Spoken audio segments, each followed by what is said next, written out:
lot of people just do end up, using your example, like they do end up looking towards that one thing because that's when they peaked, or that's when they had all that stuff, but then they don't realize that there's just so much more for life to be able to there's so much more imagination to be able to be used in life. So we've talked about desire, we've talked about faith, we've talked about autosuggestion, we've talked about specialized knowledge, we've talked about imagination. Now we're talking about organized planning. So which is, I think this is number 7.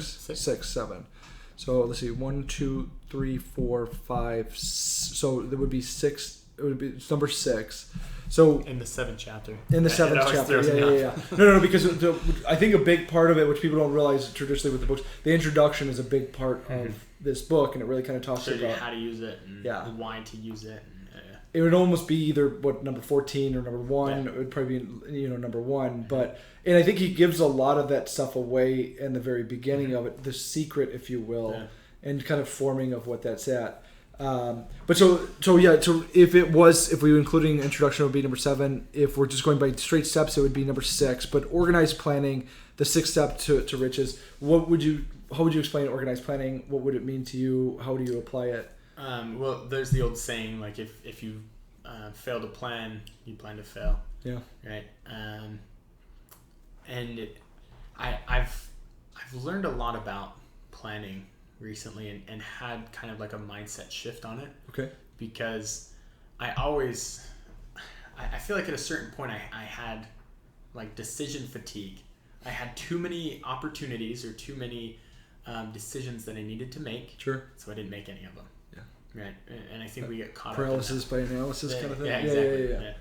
Yeah. And so I think planning is so important. But I think we oftentimes get caught up way too much in the plan. Mm-hmm. We forget to use our faith and just act. Yeah. I think the Supreme Intelligence has given us opportunities to plan, but we don't need to see all 100 yards before we hit the touchdown. Yeah. Right? Yeah. We need to see the next 2 yards in front of us for the defensive back. And then we need to replan. Right. We need to step by step. Yeah. I don't need to, just like I talked about earlier, I don't know how I'm going to accomplish my goal. I know I'm going to, but it's day by day. I have a rough outline. Yeah. But that's all it is. Sure. If I were to I could spend the next 10 years, 11 years figuring out how I'm going to make my money, but then I will never have had the faith and actually acted on anything I was trying to accomplish. So I think we get caught up in the plans too often. Yep. And because that's what we're told to do again, right? Like you need to graduate high school, go straight into college. You're good there for at least 4 years. If you want to go on and get an extra 2 years of college and get a master's, that's your next 6-year plan or 4-year plan, whatever. We'll say 4-year plan. And then right out of the gate, you should have the next 40 years planned because you get a job. That's great. Right, yeah. Like that's everybody wants all of our lives to be planned. I talk to people all the time, and it stresses them out for me that I don't know where I'm going to be living next week. I know I'm going to have a house.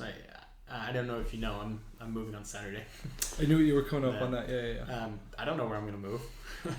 I know generally what location, but it stresses people out that I don't know.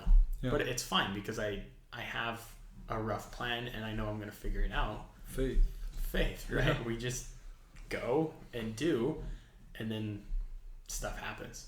Yeah. Right. Yeah. And it, again, going back to paying somebody $20,000 a year or creating $500,000 a year.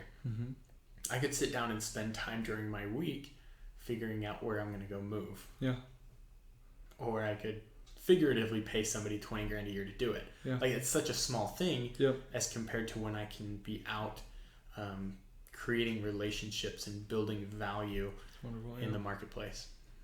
And he talks about that a lot too, is that, it's that what I think it was the 4th or 5th step, and that what I just read out of the book is that, you may have no idea how to do it, but you got to take action and figure it out. Exactly. And, I've even heard somebody talk about how if you're driving from coast to coast, the plan is to drive from coast to coast, but if you're driving at night, you're only going to be able to see 20 to 40 feet with your lights. So like you said, like you do it at different intervals, and you see 20 feet ahead of you in each time, but then you eventually kind of figure it out. And he talks about how the ocean universe, at some point. they just give it to you eventually. Yeah, they'll figure out, like, as long as you have that desire, the faith, all the other steps that we've talked about, it essentially they'll just give it to you. And again, I mean, I know I just keep saying this, but like, I think that if more people could be like Noah and really just, not in a way like, oh, you should be like more like Noah, but more of being open and realizing that if you have all of these really great things, you can be such an incredible like being at such a young age. And it's just it's all of these different things, and being, I think just the one thing that separates you from a lot of other people is just being very open and be very open to change and different things. And you're talking about, I think that so many people are afraid of change so bad that they stay within their security, but then the security ends up hurting them for so long. And I actually have a Blockbuster card that I keep simply just on my desk. It's just like a real Blockbuster card. No way. Yeah, it's crazy. And it's almost before my time. It was crazy. Yeah.